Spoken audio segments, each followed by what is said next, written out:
Une fois de plus, bienvenue au Morning Call. Je suis Nyashake Moutizwa.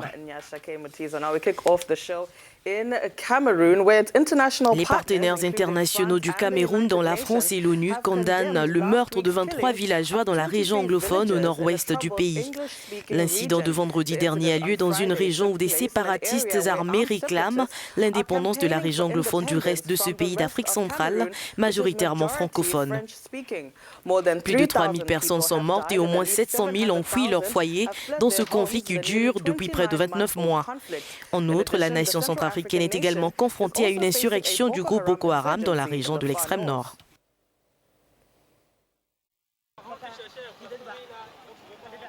Cet habitant du village d'Ouzal, dans la région de l'extrême nord du Cameroun, tente de sauver cette maison, ou plutôt ce qu'il en reste, après une attaque de Boko Haram.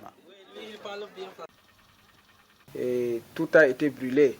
La salle de consultation, la pharmacie, et le bureau du chef, et la salle de soins, hormis la salle d'hospitalisation. On perd les vies, on perd les frères, on perd les mamans, on pleure tous les jours.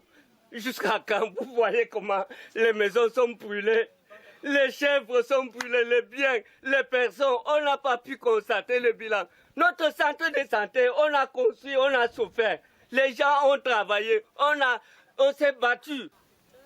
Mondoussa, Oudal, Kouva et Itéré, ces 4 localités de l'extrême nord du Cameroun ont été visées par des incursions de la secte islamiste.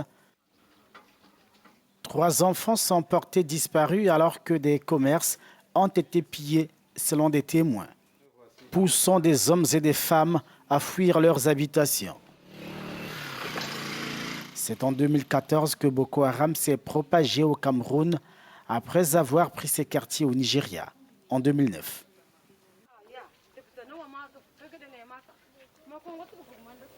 Et pour le porte-parole du Haut-Commissariat des Nations Unies aux droits de l'homme, cette attaque est un épisode choquant dans la crise qui touche les régions du nord-ouest et du sud-ouest du pays depuis 3 ans. L'organisation exhorte les autorités à prendre des mesures concrètes pour protéger les droits des personnes dans tout le pays et à mener une enquête complète, indépendante et impartiale dont les conclusions devront être rendues publiques. Jusqu'à présent, les versions divergent sur le déroulement de l'attaque. Une partie de l'opposition et des ONG locales accusent des éléments de l'armée d'avoir tué des villageois.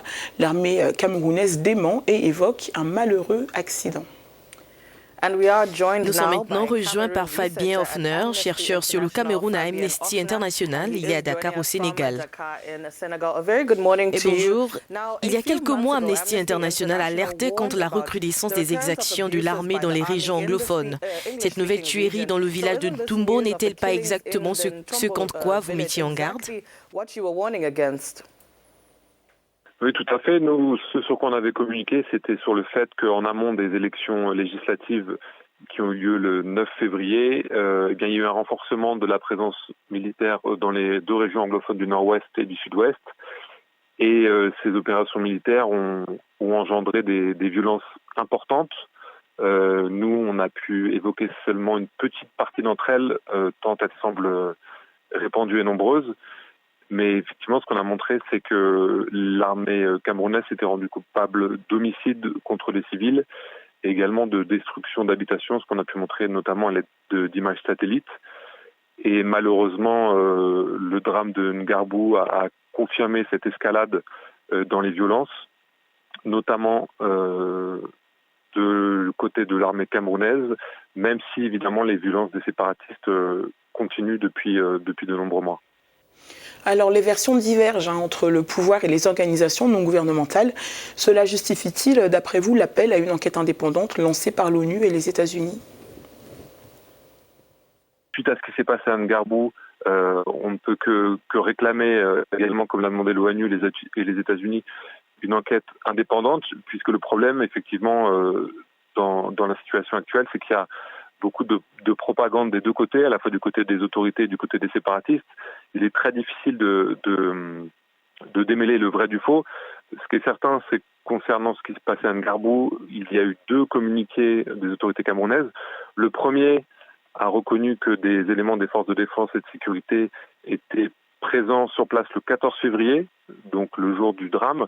Un second communiqué a expliqué que les forces de défense et de sécurité étaient présentes, mais le 15 février. Donc il y a certaines contradictions qui forcément encouragent la suspicion sur le fait que les responsables soient des éléments des forces de défense et de sécurité camerounaises. Pour le moment, nous, on n'a pas d'éléments qui nous permettent de dire ça, mais compte tenu des violences des dernières semaines commises par l'armée et de la façon dont les choses se passent, c'est évidemment envisageable. Pour lever doute, ça serait d'accepter effectivement une mission d'enquête indépendante.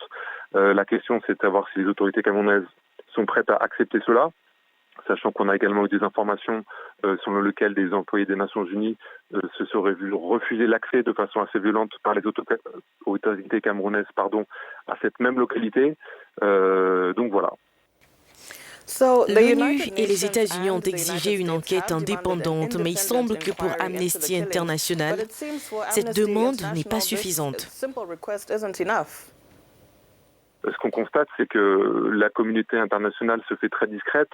Ces derniers jours, effectivement, il y a eu certains appels de l'ONU qui sont les bienvenus, qui ont appelé à des missions d'enquête indépendantes, mais c'est encore malheureusement insuffisant. L'ampleur des violences est vraiment extrême. On avait espéré à un moment, avec le Grand Dialogue National, que le Grand Dialogue National allait pouvoir déboucher sur des choses positives.